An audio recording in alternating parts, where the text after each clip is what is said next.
Puso, ano ka? Sa panulat ni Jose Corazon de Jesus. Ang puso ng tao ay isang batingaw. Sa palo ng hirap, umaalingaw-ngaw. Hihip lang ng hapis, pinaka-daramdam.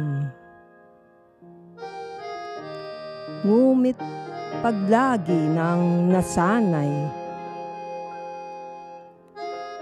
kung minsan nakapagsasaya, kahit isang bangkay.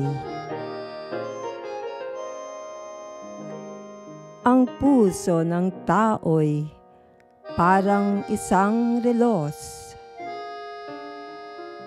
Atrasadong oras itong tinutumbok.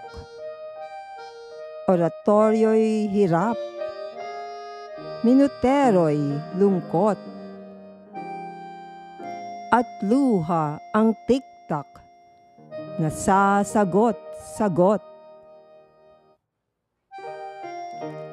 Ngunit kung ang puso'y sanay sa himutok, kahit libing ay may oras ng lugod.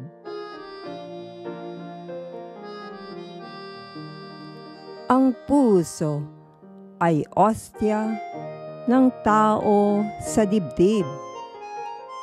Sa labi ng salay may alak ng tamis. Kapag sanay ka ng lagi sa hinagpis,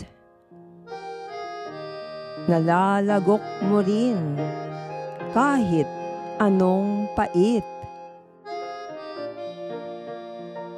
At parang martilyo iyang bawat pintig sa tapat ng ating dibdib na may sakit.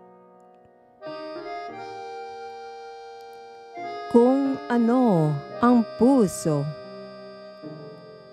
ba sanlibrang laman na dahil sa ugat ay gagalaw-galaw. Dahil sa pag-ibig ay parang batingaw. Dahil sa panata ay parang orasan. At mukhang ostya rin ng kaluluwang banal. Sa loob ng dibdib ay doon nalagay. Maraming salamat sa pagdinig sa Cure Codes with Saint MD. Paki-like, share, at mag-subscribe sa aking channel. Maraming salamat.